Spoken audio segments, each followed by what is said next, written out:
ሰላም ጤና ይስጥልን። እንዴት ናችሁ? የተከበራችሁ የፖድካስቱ ቤተሰቦች በያላችሁበት ሰላም እንድትሆኑ ምኞቴ ነው። ትናንት የእንግሊዝ ፕሪሚየር ሊግ ቢዚ ቀን ነበረ። በርከት ያሉ ጨዋታዎች ነበሩ። እነዚህ ጨዋታዎች ደግሞ የእኩለ ሌሊት ጨዋታዎች መሆናቸው ለእይታም አስቸጋሪ የነበሩ ቢሆንም አብዛኛውን ደጋፊዎች የሚጠብቃቸው ናቸው። በተለይ የማንቸስተር ዩናይትድ እና የወልቭስ ጨዋታ፣ የአርሰናልና የአስቶን ቪላ ጨዋታ፣ የዌስትሃም የብራይተን ጨዋታ በደጋፊዎቻቸው ዘንድ የሚጠበቁ ነበሩ። የቼልሲና የበርንመዝ ጨዋታዎች ትልቅ ትኩረት የተሰጣቸው ጨዋታዎች ነበሩ። አርሰናል ትናንት አስቶን ቪላን 4-1 በሆነ ውጤት አሸንፎታል። የአስቶን ቪላው አሰልጣኝ ኡናይ ኤምሬ ሳይጨባበጡ ወደ መልበሻ ክፍል ገብተዋል። ከአርቴታ ጋር እጃቸውን አንስተው ለመጨበጥ ፍቃደኛ አልነበሩ። ይህ በእንግሊዝ ሚዲያ ትልቅ ትኩረት ያገኘ ጉዳይ ሆኗል። ምክንያቱም ኡናይ ኤምሬ ካላቸው ልምድ፣ አርሰናልን ቀድሞ ካሰለጠኑበት የእሳቸው ባህሪ እንዲሁም ሚዲያው ከሚከተላቸው ሀሳብ አንጻር እዚህ አይነት ትኩረት ውስጥ እንዴት ሊገቡ ቻሉ የሚል ጥያቄ ተነስቷል። ያው በሽንፈቱ በጣም ደስተኛ አልነበሩም። በተለይ ቡድናቸው በተጫወተበት ማነር ደስተኛ አይደሉም። ቡድናቸው በሜዳ ላይ እንቅስቃሴ ቀርቦ ለዛ የሜዳ ላይ እንቅስቃሴ ምላሽ የሰጠበት መንገድ አሰልጣኙን አላስደሰታቸውም።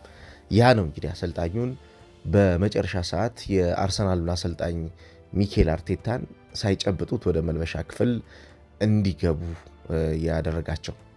አርሰናል የትናንትናው ድል ብዙ ትርጉም አለው። በፕሪሚየር ሊጉ የዋንጫ ፉክክር ውስጥ ጠንካራ ቡድን መሆኑን የሚያሳይበት ስቴትመንት የጻፈበት ነበር። በርከት ያለው የእንግሊዝ ሚዲያ ትንተና ትኩረት የሚያደርገው የነበረው አርሰናል ለትልልቅ ጨዋታዎች የሚዘጋጅበትና እነዛን ትልልቅ ጨዋታዎች የሚያሸንፍበት መንገድ እስካልተፈጠረ ድረስ በፕሪሚየር ሊጉ የዋንጫ ሂደት ውስጥ ጠንካራ ተፎካካሪ ነው ለማለት እቸገራለሁ ብሎ ነበር ፖል ስኮልስ፣ የቀድሞ የማንቸስተር ዩናይትድ ተጫዋች። እያንዳንዱን ጨዋታዎች ከተመለከታችሁ አርሰናል ከቢግ ሲክስ ቢግ ፋይቭ ከሚባሉት ቡድኖች ጋር በሚያደርጋቸው ጨዋታዎች ሲቲን ማሸነፍ አልቻለም፣ አስቶን ቪላን ማሸነፍ አልቻለም። እነኚህን ጨዋታዎች ሳታሸንፍ ደግሞ የፕሪሚየር ሊግ ዋንጫን ማሰብ ይከብዳል የሚል አስተያየት ሰጥቶ ነበር። ስለዚህ ይሄ ስቴትመንት ለአርሰናል የትናንትናው ድል ከዋንጫ ፉክክር ጋር የሚገናኝና የዋንጫ ሂደቱን ምልክት የሚሰጥበት ለእያንዳንዱ ትልልቅ ጨዋታዎች እንዴት ማሸነፍ ይቻላል፣ የምናሸንፍበት የራሳችን ወይ ያለን ለሚለው ትልቅ ትርጉም ያለው ጨዋታ ነው። ትናንት አስቶን ቪላዎች እጅግ በጣም ተቸግረው የነበረው ከራሳቸው ሜዳ መውጣት ነው። የአስቶን ቪላ ቡድን ትልቁ መንገድ የሚባለው ከራሱ ሜዳ የሚወጣበት ስትራክቸር ነው። ይሄ ከራሱ ሜዳ የሚወጣበት ስትራክቸር አስቶን ቪላን the more stable and set up ቡድን አድርጎታል። በጣም ቅርጹን የሚጠብቅ ለተጋጣሚ አስቸጋሪ የሆነ የተጋጣሚን እንቅስቃሴ ለማሸነፍ የመጀመሪያው የኳስ እንቅስቃሴ የመጀመር ሐሳብ ሁሉንም ነገር ሰርቶ ሁሉንም ነገር አስተካክሎ የሚከናወንበት ጠንካራ ቡድን አድርጎታል። ያለፉት 11 ተከታታይ ጨዋታዎች ላይ ከተመለከትን በተለይ ያልተሸነፈባቸው ጉዞዎቹ የ111 ዓመት ታሪክን ሲያስተካክል የ111 ዓመት ታሪክን እንደገና ደርዝ ሲያስይዝ የአስቶን ቪላ ትልቁ ኳሊቲ የሚባለው የሚከላከልበት መንገድ ነው። ግን ትናንት የምታስታውሱ ከሆነ በዚህ ፕሮዳክሽን አንድ ሐሳብ አንስቼ ነበር። የአስቶን ቪላ የተከላካይ መስመር ክፍል ጎል ያስተናግዳል። የዲፌንሲቭ ሶሊዲቲው ላይ በጠንቀቅ ከአርሰናል ጋር በጣም ፈታኝ ጨዋታ ሊሆን ስለሚችል እዛ ላይ ትኩረት ማድረግ ካልቻለ ለአስቶን ቪላ ከባድ ሊሆን ይችላል የሚል ሐሳብ አንስቼ ነበር። ይህን እንዲሁ ዝም ብዬ አይደለም ያነሳሁት። አስቶን ቪላ በ2025-26 በየጨዋታዎቹ 1.1 ጎል ያስተናግዳል። ይሄ ማለት በክሊንሺት ደረጃ ከተመለከትነው ከተቆጠሩበት ስታቶች አንጻር ክሊንሺቱን ለመጠበቅ የሚቸገር ቡድን ነው ማለት ነው። በአማካኝ 1.1 ጎሎችን እስካሁን ድረስ ባደረጋቸው ጨዋታዎች የሚያስተናግድ ቡድን ነው ቪላ። ይሄ የመከላከል አደረጃጀት በተለይ ደግሞ በማጥቃት የራሱ የሆነ የጨዋታ ቀለሞች ላሉት ቡድን እጅግ ምቹ ነው የሚሆነው። እንደ አርሰናል አይነት የቆሙ ኳሶችን የሚጠቀም የኦፕን ፕሌይ እንቅስቃሴዎችን አፍኖ በመያዝ እነዛም በኦፕን ፕሌይ እንቅስቃሴዎች ደግሞ የሚፈጠሩ ኪሶች ላይ ትኩረት አድርጎ እነዛ ኪሶችን እየተጠቀመ እነዛን ኪሶችን ማክሲማይዝ እያደረገ ተጋጣሚ ጫና ውስጥ ለሚከተው አርሰናል ደግሞ ምቹ ሆኖ እንዳይቀርብ ትልቅ ስጋት እንደነበረ ትናንት አንስቼ ነበርና ያን ነው የተመለከትኩት። በተለይ መጨረሻ ላይ የነበረው የትሮሳርድ ሽግግር ከመስመር የሚነሱት ሌሎች ሩጫዎች በተለይ የማርቲን ኦዴጋርድና የማርቲን ዙቢሜንዲ ጥምረት እጅግ በጣም የሚደነቅ ነበር። ከኋላ ኢንሳይስ የሚያደርጉ ኳሶችን የማርቲን ኦዴጋርድ ኳስ ይዞ መቆየት በነገራችን ላይ አርሰናል አንዱ የጨዋታ ፓተርን ነው። ብዙ ለምንድነው ኳሱ የሚያሽሞነሙነው፣ ለምንድነው ከኳሱ ጋር ብዙ የሚቆየው የሚል ጥያቄዎችን ሲያነሱ እመለከታለሁ አንዳንድ በሶሻል ሚዲያ ፕላትፎርም የሚሰሩ ሰዎች። እና እዚህ ላይ አንድ ነገር ማሰብ ያለባችሁ የተከበራችሁ አድማጮች፣ የትሮሳርድን ሽግግር በተመለከተ የማርቲን ዙቢሜንዲን የመሃል ሰንጥቆ የሚሄዱ ንክኪዎችን ለማዘጋጀት በተመለከተ የማርቲን ኦዴጋርድ ኳስ መያዝ የአርሰናል የማጥቂያ ዌፐን ነው። እንደ ጋርዲዮላ አይነት አሰልጣኞች ላፓውዛ የሚሉት ሐሳብ ነው። ላፓውዛ ትናንትና ሬዲዮ ላይ በነበረው ፕሮግራም እያነሳሁት ነበር። ላፓውዛ ማለት መቆም ነው። ቆመህ አይተህ እንቅስቃሴዎችን፣ ቀጣይ ሂደቶችን ለማስተካከል መሞከር ነው። ኦዴጋርድ ትናንትና በነበረው ጨዋታ 31 ጊዜ እንደዚህ አይነት ሲቹዌሽኖች ውስጥ ተገኝቷል። 31 ጊዜ አንድ ኳስን በነገራችን ላይ 5 ጊዜ ያክል ይዞት እየተሽከረከረ የመጨረሻ ኳስ ለመስጠት የመጨረሻውን ንክኪ ለማድረግ ጊዜ ወስዶበታል። 5 ጊዜ በአንድ ኳስ እንቅስቃሴ 5 ጊዜ ነው እያልኳቸው ያለው። ይሄ የተጫዋቹን ትልቅ ኳሊቲ የሚያሳይ ነው። አርሰናል በጥድፊያዎች ውስጥ የሚያጠቃ ቡድን ብቻ መሆኑ አይደለም የሚያዋጣው። አርሰናል በእርጋታ ውስጥ ሆኖ ደግሞ ከኋላ የሚፈጠሩ ክፍተቶችን እያየ እነዛን የሚፈጠሩ ክፍተቶችን ደግሞ ማክሲማይዝ ለማድረግ የሚጠቀም ተጫዋች ይፈልጋል። ይሄ ማክሲማይዝ ኤፈርት በተሻለ የማጥቃት አእምሮ ባላቸው ወይም ደግሞ ሙሉ የሜዳ ላይ እይታና ቀጣይ ሂደቱን በእንቅስቃሴ ጥራት ቀጣይ ሂደቱን ወሳኝ በሚባሉ ሽግግሮችና ንክኪዎች በሚመሩ ተጫዋቾች ካልታጀበ አጠቃላይ ሂደቱ ይበላሻል። የአርሰናል የመጨረሻው የማጥቃት እንቅስቃሴ አንዱ ትልቁ ጥራት የሚባለው የማርቲን ኦዴጋርድ ወጥ ሆኖ ኳስ ይዞ የሚጫወትባቸው የተፈጠሩ ፓተርኖች ናቸው። ትናንት በአርሰናል የጨዋታ መንገድ ውስጥ በትናንትናው ፕሮዳክሽን የአስቶን ቪላንና የአርሰናልን ጨዋታ በተመለከተ በሰራሁት ፕሮዳክሽን ላይ ካደመጣችሁት አርሰናል ለአስቶን ቪላ አስቸጋሪ ቡድን ይሆናል ብያችሁ ነበር። ይህን ያልኩበት ዋነኛው ምክንያት የሁለቱ የሴንተር ባኮች ባህሪ አብሮ መሰለፍ ከቻሉ ጋብሪኤል ማጋሌሽና ዊሊያም ሳሊባ አብሮ መሰለፍ ከቻሉ የአርሰናል የአማካኝና የአጥቂ ክፍል ኢንቲዩሽኖች የጨዋታ ኢንቲዩሽን የማጥቃት ኢንቲዩሽን ወሳኙ ፓርት የነኚህ ተጫዋቾች አቋቋምና የነኚህ ተጫዋቾች በስትራክቸር ውስጥ የመቆየት እቅድ ስለሆነ የነኚህ ተጫዋቾች ፕሬዘንስ የጌሙን ሁኔታ ይወስኗል ብያችሁ ነበር። በእርግጥም ወስኖታል። ትናንትና የጋብሪኤል ማጋሌሽ ሜዳ ላይ መገኘት ጌሙን እንዴት እንደወሰነው ተመልክታችኋል። እንዴት እየሄደ እስከ አማካኝ እስከ አጥቂ ክፍል ጭራሽ ጎል አግብቷል። ትናንትና ሄዶ የቆመ ጎል ሲያስቆጥር ጋብሪኤል ማጋሌሽ የአርሰናል የመከላከል ዋነኛው ፓተርን ብቻ ሳይሆን በማጥቃት እንቅስቃሴ ውስጥ የሚፈጠረውን ያን የማጥቃት ኢንቲዩሽን ይሄ የተከላካይ መስመር ክፍል የሚመራበት አቅም የሚደነቅ ነው። እንደምታውቁት በዚህኛው ዘመን ሌቤሮ የሚባሉ ተጫዋቾች ከተተዉ በኋላ አሁን ዋይደር ሴንተር ባኮች እየሄዱ ማጥቃትን እያሳደጉ ይመጣሉ። እነዚህ ማጥቃትን እየሄዱ እያሳደጉ የሚመጡ ተጫዋቾች አብዛኛውን ጊዜ በመከላከል አደረጃጀት ውስጥ ከመቆየት ይልቁን በአማካኝና በአጥቂ ክፍል ተጫዋቾች መካከል የሚፈጠሩትን ስፔሶች እንዲሁም ተጋጣሚ በሜዳ ላይ በሚፈጥራቸው ጫናዎች ተጋጣሚ ብልጫ እንዳይወስድ እዛው ሄዶ በማፈን the first to defend the action and the ball የሚላቸው where በተጋጣሚ ሳጥን ላይ ይህንን የሚያደርጉበት ዋነኛው ምክንያት እነዚህ ተጫዋቾች የሚሰጣቸው ነፃነት በማጥቃት እንቅስቃሴ ውስጥ ያላቸውን አእምሮ አሰልጣኞች ያውቁታል። በተለይ ሚኬል አርቴታ ነው ብንወስድ በማጥቃት እንቅስቃሴ ውስጥ በማጥቃት ዘዴው ውስጥ ያለውን የአእምሯቸውን እድገት ያውቀዋል።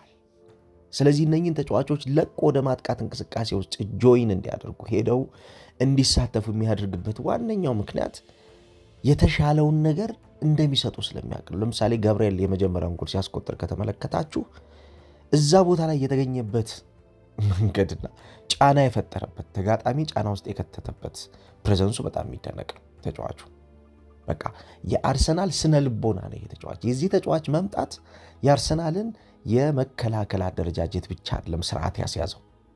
የዚህ ተጫዋች መምጣት የአርሰናልን የማጥቃት እንቅስቃሴ በራሱ ስርዓት አስይዞታል። በእያንዳንዱ የጨዋታ ንክኪዎች ውስጥ በእያንዳንዱ የጨዋታ ሽግግሮች ውስጥ ይህ ተጫዋች አለ። ከኋላ በግራ መስመር በኩል ከሴንተር የቡድኑን አጠቃላይ የመሃል እንቅስቃሴ አግዞ ወደ አማካኝ የሚደረጉ ሽግግሮችን ከአማካኝ ወደ አጥቂ የሚደረጉ ሽግግሮችን በተመለከተ የሚያግዝበት መንገድ የሚደነቅ ነው ተጫዋቹ።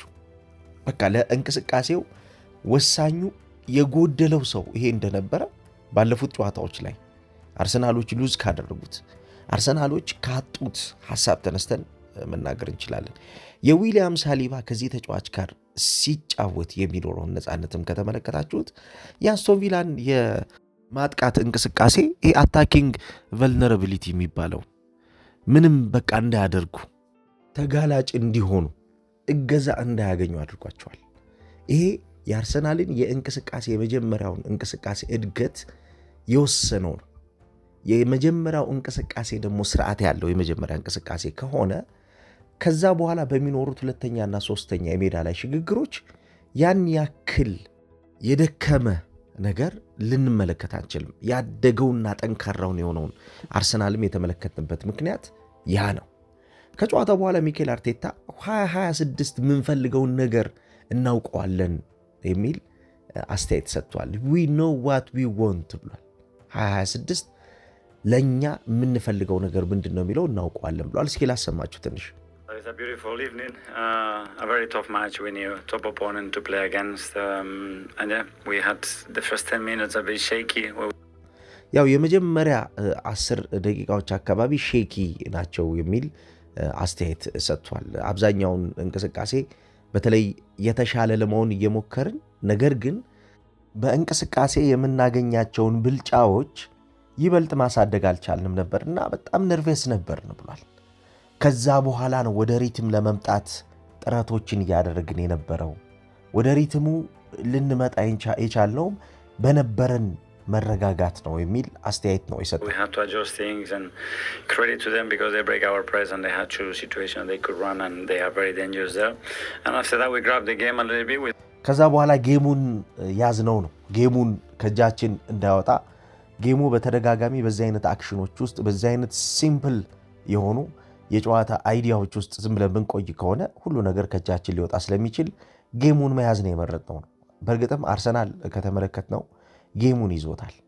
የመጨረሻው የሜዳ ክፍል ላይ በነበሩት ብልጫዎች እንዲሁም ከራስ ሜዳ ለመጀመር በሚያደርገው ጥረት ውስጥ ከ10ኛው ደቂቃ በኋላ ባለው የአርሰናል ስታት ከተመለከታችሁት ሽግግሮቹ ጤነኛና ስርዓት ያላቸው ሽግግሮች ነበሩ።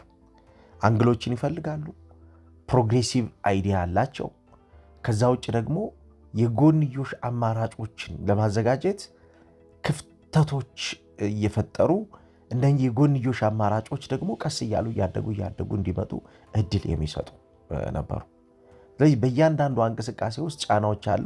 ነገር ግን ለነዚህ ጫናዎች ደግሞ ማሸነፊያ የሚሆነውን ነገር ኦሬዲ አዘጋጅተው እየገቡበት ነበር ማለት ይቻላል። እዛው ሜዳ ላይ አጀስት ያደርጋል አርቴታ። ለምሳሌ በትናንትናው በአስቶን ቪላው ጨዋታ አርቴታ 17 ጊዜ የጨዋታውን ታክቲክ ቀይሮታል። ይሄ በጣም ብዙ ቁጥር ነው። በአንድ ወቅት እንደምታስታውሱት ከ3 ዓመት በፊት ከማንቸስተር ሲቲ ጋር በነበረው ጨዋታ ሚኬል አርቴታ ወደ 43 ጊዜ የጨዋታውን ታክቲክ ቀይሮት እንደነበረ የሚታወቅ ነው። 43 ጊዜ ያክል ማለት ነው። ይሄ የትናንትናው ጨዋታ ደግሞ ይበልጥ የአርሰናልን የማጥቃት የአርሰናልን የመከላከልና የአርሰናልን ኳሱን በስርዓት ይዞ የመቆየት ሂደትን ስለሚፈልግ ጌሙን ሺፍት ማድረግ ነበረበት። ያው ሺፍት እያደረገው የነበረው በቀላሉ በ8 በ9 ደቂቃዎች ቶሎ ሽፍት እያደረገ እንቅስቃሴውን እየገለበጠ ከዛ ተጋጣሚን እየሰበረ መሄድ ነበረ እቅዱ የነበረው። ያ ደግሞ የሜዳ አጠቃቀሞቹን ስርዓት ባለው መንገድ አርሰናል የሚቸገርባቸው ለምሳሌ ፓኒክ ሞድ ይገባል። ቶሎ ጎል ካስቆጠረ በኋላ ጎሎች ይቆጠሩበታል። ትናንት ጎል ካስቆጠረ በኋላ ምንድን ያደረገው በእርጋታ እንቅስቃሴውን መጠበቅ ነው የፈለገው አርሰናል። በእርጋታ እንቅስቃሴውን ሲጠብቅ አስቶን ቪላዎች ወደ አርሰናል የጌም ስትራቴጂ ነው እየተገደዱ እየገቡ የነበረው። የአርሰናል የጌም ስትራቴጂ አስቶን ቪላን በጌሙ እንዳይነግስ ነው የሚፈልገው። ከጌሙ ውጭ እንዲሆን ነው የሚፈልገው። እንቅስቃሴው ብልጫ የሚወስድባቸው አጋጣሚዎች ጎልተው እንዳይታዩ፣ ብልጫ የሚወስድባቸው አጋጣሚዎች እንዳያድጉ ነው የሚፈልገው የነበረውና ይሄን በተደጋጋሚ ሲያደርጉ ተመልክተናል። ሜዳ ላይ ዲክቴት ያደርጉት ነበር ጌሙ። ያው እንደምታውቁት በዚህኛው ዘመን በሁለት መንገድ የሚገለጹ የጨዋታ ሀሳቦች አሉ። ፕሮአክቲቭ ዌይ እና ሪአክቲቭ ዌይ ኦፍ አፕሮቺንግ ነው። በፕሮአክቲቭ ዌይ ኦፍ አፕሮቺንግ ትልቁ ነገር ነው ጌምን መቆጣጠር የሚችሉ ጌምን ማዘዝ የሚችሉ የጌሙ አካል የሆኑ ሰዎች ሲዘጋጁ ማለት ነው። ይሄ በእያንዳንዱ አክሽን ውስጥ የተሻለውን ነገር እነዚህ ተጫዋቾች እንዲፈጥሩ አሰልጣኞች የሚያዙትና የሚሰሩት ነገር አለ ማለት ነው። ትናንት አርሰናል ያደረገው ያ ነው። ጌሙን ዲክቴት ያደረገው ነበር። ከእጃቸው የሚወጣ የሚመስለውን እንቅስቃሴ እንደገና መልሰው ያገኙታል። ከእጃቸው ረጅም ጊዜ ጌሙን ያቆዩታል። ይሄ ደግሞ ተጋጣሚ ቡድን በእንቅስቃሴ ብልጫ እንዳይወስድ፣ ተጋጣሚ ቡድን በእንቅስቃሴ ሞመንተሞችን እንዳይፈጥር፣ እነዚህ ሞመንተሞች አብዛኛውን ጊዜ ለቡድን እንቅስቃሴ ፈታኝ የሚባሉ ስለሚሆኑ እነዚህን ሞመንተሞችን ከፈጠሩ ጫናው ምን ሊሆን እንደሚችል ስለሚያውቁት በእርግጠኝነት በስርዓት እንዳይጫወቱ ማድረግን ነበር የመረጡትና ተሳክቶላቸዋል። በቁጥርም ከተመለከትን ሁለተኛውም የመጀመሪያውን ግማሽ አርሰናል በፋይናል ሰርድ ፔኔትሬሽን ተጋጣሚ ሜዳን ገፍቶ ራሱ ሜዳ ላይ በማቆየት እንዲሁም 1-1 ግንኙነቶችን በማሸነፍ የኤሪያል ዱዌሎችን የተከላካይ መስመር ክፍል የአከላከልና የአቋቋም ስርዓትን በማሳጣት እነዚህ ሁሉ ነገሮች የተሻለ የነበረውን አርሰናል የተመለከተበት ጨዋታ ነበርና በብዙ መንገድ አርሰናል ትናንት አስቶን ቪላን የበለጠበት ጨዋታ ነው የተመለከተው። Without creating, apart from the two big chances of Victor, too much, but more control in the game. And the second half, the way we started, it was ሁለተኛው ግማሽ እንዴት እንዳስደሰተው ሚኬል አርቴታ እየተናገረ ነው። ሁለተኛውን ግማሽ የጀመርንበት መንገድ በቃ ከአእምሮ በላይ ነው እያለ ነው። ምክንያቱም በሁለተኛው ግማሽ የጨዋታ ፍሳቤ ውስጥ ከተመለከታችሁት 7 ደቂቃዎች በጣም ወሳኝ ነበሩ። ከ45ኛው እስከ 52ኛው ደቂቃ ድረስ የነበሩት የአርሰናል ጌም አጀማበር ለአስቶን ቪላ ያልጠበቀውን ነገር ነው የሰጠው። አስቶን ቪላ የጠበቀው ነገር አልነበረም በዚህ ጨዋታ።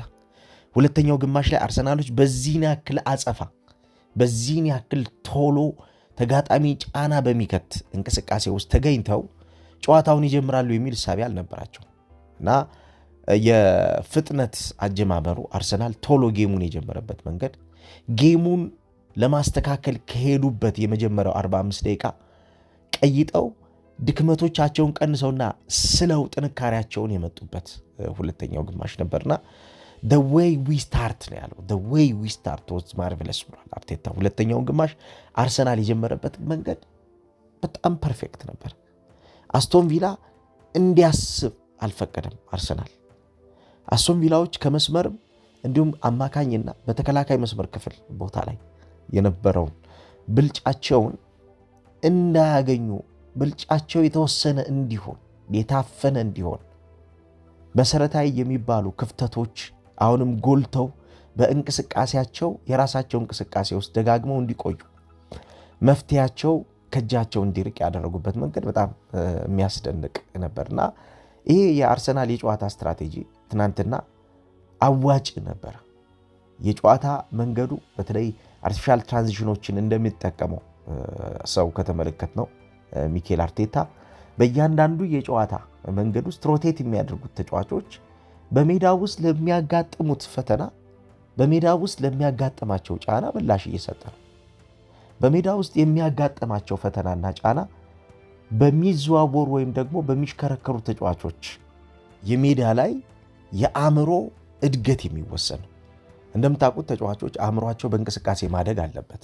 ትናንት አሁን አርሰናል በብዙ መንገድ ያደገበትን አካሄድ ከተመለከትነው ጌሙን ማኔጅ ያደረጉበት መንገድ አዋጥቷቸዋል። ጌሙ ከእጃቸው እንዳይወጣ አስቶን ቪላዎች በእንቅስቃሴ ምንም ነገር እንዳያደርጉ የተዘጋ የተቆለፈ መንገዶች በሜዳው እንቅስቃሴ ውስጥ ጎልተው እንዲታዩ አድርጓቸዋል። የተዘጋ የተቆለፉ መንገዶች በሜዳው እንቅስቃሴ ውስጥ እንዲታዩ ማድረግ አርሰናልን የተሻለ አፐር ሃንድ የፈጠረ ቡድን አድርጎታል። ለምሳሌ በአታኪንግ አውትሌት ፈጠራ ላይ ትናንት አስቶን ቪላዎች ወደ 31 የሚጠጉ እሳቤዎች ነበሯቸው። በእነኚህ 31 በሚጠጉ እሳቤዎች ውስጥ አስቶን ቪላዎች በ17ቱ ታፍነዋል። ይህ ማለት ከራሳቸው እንቅስቃሴ ጋር የራሳቸውን እንቅስቃሴ ያሳድገው ወደ ተጋጣሚ ሜዳ ለመሄድ በሚያደርጉት ሽግግር ውስጥ መፍትሄ ያጡ ንክኪዎቻቸው ናቸው። መፍትሄ ያጡ የማጥቃት ንክኪዎቻቸው ተወስነው ተገድበው እንዲቆሙ አድርጓቸዋል። ሁለተኛው እንደ ምሳሌ ሐሳብ ብንወስድ የመጨረሻው የሜዳ ክፍል ፔኔትሬሽናቸው ደካማ ነበር። አስቶን ቪላ ለምሳሌ በአጠቃላይ በጨዋታው እኮ ወደ 3 ሙከራዎችን ብቻ ነው ያደረገው። ኢላማውን የጠበቀ ሙከራ ለማድረግ ወደ ፊት ለፊት የሜዳ ላይ ንክኪዎች መጨረሻ ላይ ዳቪድ ራያን የፈተነው ኳስን ከመፍጠራቸው በፊት በጣም ብዙ የተቸገሩባቸው ሽግግሮችን እየተመለከትን ነበርና ይሄ አስቶን ቪላ ሲከላከልም ሲያጠቃም በብዙ መንገድ በአርሰናል የተፈተነበት ጨዋታ ነበርና ለአርሰናል ደግሞ በዋንጫ ፍክክር ውስጥ እንዴት ዋንጫን ማንሳት ይቻላል ለሚባለው እንዴት የዋንጫ ቡድን መሆን ይቻላል ለሚለው የትናንትናው ድል ትክክለኛ ማንነታቸውን ያሳዩበት ጨዋታ ነበር። ከዚህ በኋላ እንደነ ፖል ስኮልስ አይነት አሰልጣኞች ያሁን አሰልጣኞች የቀድሞው ተጫዋቾች ያሁን ተንታኞች አርሰናል ለትልልቅ ጨዋታዎች ራሱን እስካላዘጋጀ ድረስ ትልልቅ ጨዋታዎችን እስካላሸነፈ ድረስ የፕሪሚየር ሊግ ዋንጫን አያነሳም ላሉት ምላሽ የሰጠበት የጨዋታ ምሽት ነበር። እናንተ እንዴት አገኛችሁት ጨዋታውን? እስኪ ሐሳብ አስተያየት ስጡበት። ፖድካስቱን ሰብስክራይብ፣ ላይክ እና ሼር አድርጉ። በተለይ ላይክ እና ሼር አድርጉ። ላይክ እና ሼር ባደረጋችሁ ቁጥር ለሌሎች እንዲደርስ ማድረግ ስለምትችሉ ይህንን አድርጉ። ጥሩ ጊዜ ይሆንላችሁ።